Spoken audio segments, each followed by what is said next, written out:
बिस्मिल्लाहिर्रहमानिर्रहीम। खैरुन्नास मन यनफ़उन्नास। बेहतर लोगों में वो इंसान है जो लोगों की नफ़ा के लिए हो।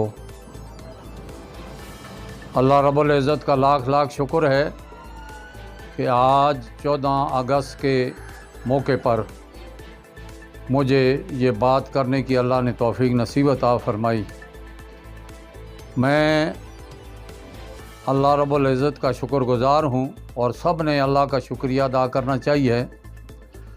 लेकिन मुल्क के अंदर जो गानों के साथ और बाजों के साथ जो इस दिन को मनाया गया है, ये बहुत गलत हुआ है। अल्लाह का शुक्रिया कुरान ख़्वानी से होना चाहिए था, नफल पढ़ के होना चाहिए था। इस तरह अल्लाह का शुक्रिया नहीं अदा होता जो मुल्क के अंदर किया गया है। मैं इसकी मज़म्मत भी करता हूँ और अल्लाह का शुक्रिया अदा करता हूँ कि अल्लाह ने ये हमें मुल्क दिया है और ये मुल्क अल्लाह ने हमें कलमे के नाम पर दिया है, ला इलाहा इल्लल्लाह मुहम्मद रसूलुल्लाह। ये अल्लाह से वादा करके हमने ये मुल्क लिया है।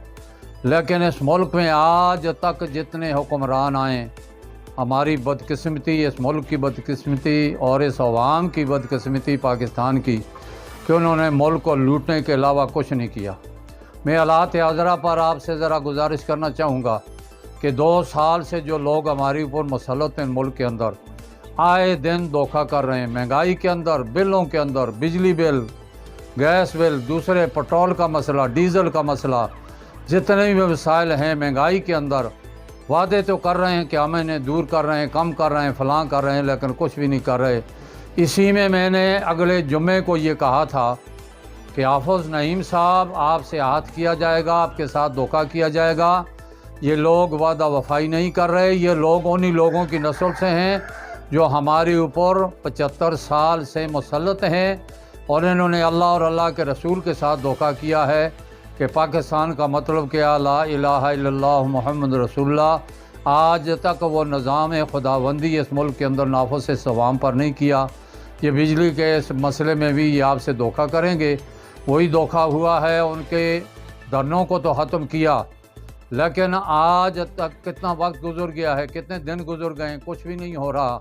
अब भी ये धोखा करेंगे और इन्होंने जो तंजीम बनाई हुई है जिसके अंदर ये सारे शामिल हैं, उसको ख़त्म करने का मैं मुतालबा कर रहा हूँ।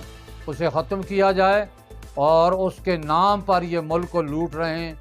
ये 2 साल से ख़ासकर जो हुकूमतें हमारे ऊपर मुसल्लत हैं और इसके अंदर मौलाना साहब का भी बड़ा हिस्सा है। आज तो मौलाना साहब भी तलियाँ मल रहे हैं, चीखो पकार कर रहे हैं कि मुल्क के अंदर तबाही हो रही है। कल भी मौलाना साहब ने असम्बली में कहा कि ये जैली हुकूमत है। तो मौलाना साहब से भी मेरी गुजारिश है कि अगर ये जैली हुकूमत है तो जैली हुकूमत की असम्बलियों में जैली असम्बलियाँ हैं। ये उन्होंने कहा है ये जैली असम्बलियाँ हैं। जैली असम्बलियों में मौलाना साहब, आपका भी कोई हक़ नहीं है, मेरा भी कोई हक़ नहीं है। हम जैलियों लोगों के साथ जा कर के अंदर हम उनके साथ बैठें।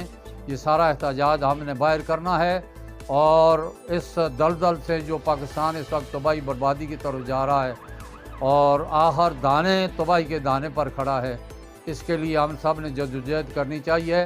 जमात इस्लामी से मेरी गुजारिश है कि आप लोगों ने बाकी जमातों से रब्ता नहीं किया है।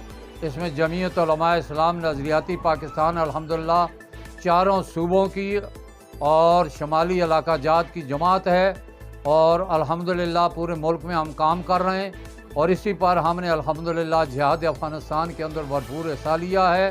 रात दिन हमने कोशिश की है, दामे दिरमे सुहाने कदमे हमने तालिबान अफ़गानिस्तान की, मुल्ला उमर की हुकूमत की और बाद वाली हुकूमतों का हमने साथ दिया है। अब भी हम इस मुल्क के अंदर खिलाफत रास्ता के निज़ाम चाहते हैं और इस मुल्क के अंदर से महंगाई को ख़त्म करना चाहते हैं। तो इसलिए हाफ़िज़ साहब, आप मेहरबानी करके इनके धोखे में ना आएँ, फिल फौर इनसे मुकर्रर किया जाए। हमारा ये मुतालबा है कि बिजली के बिलों के अंदर यूनिट जो है वो 10 रुपये का किया जाए। और अगर आपने महंगाई की आवाज़ लगा कर के मैदान में आए थे, उसको पूरा आपने नहीं किया है। महंगाई की शक्ल में इस कौम को पीसा है आपने। राना सना ने एक दफ़ा कहा है, उससे सवाल हुआ कि आपने कौम को रिलीफ न दिया, तो उसने कहा कौम ने हमें 8 फरवरी के अंदर हमें कौन सा रिलीफ दिया। तो ये बहुत बड़ा जुल्म है। इस कौम से 8 फरवरी का बदला लिया जा रहा है। लिहाजा हमारा मुतालबा है कि हाफ़िज़ साहब मैदान के अंदर आओ और मौलाना साहब से गुजारिश है मैदान के अंदर आओ। जमीयत उलमा इस्लाम नज़रियाती वाले, सीन वाले, सारी जमातों वाले, सारे मजहबी लोग मैदान के अंदर आएँ। इंशाअल्लाह नज़रियाती उनकी शाना बशाना होगी और उस वक्त तक हम ये जिहाद जारी रखेंगे जब तक मुल्क के अंदर निज़ाम मुस्तफ़ा और महंगाई ख़त्म हो कर के इस अवाम को रिलीफ न दी जाएगी। डॉक्टर अरशद जमाल साहब, आपका बहुत बहुत शुक्रिया कि आप हर मैदान के अंदर, हर अच्छे काम के अंदर, खैर और नास मय्यन नास के अंदर आप हर जगह पहुँचते हैं। आप यहाँ तशरीफ़ लाए। जमीयत उलमा इस्लाम नज़रियाती की जो बाकी हज़रात मेरे पास दाएँ बाएँ खड़े हैं, इनका भी शुक्रिया कि वक्त निकाल करके आए। अल्लाह रब्बुल इज़्ज़त हमारा हामी और नासिर।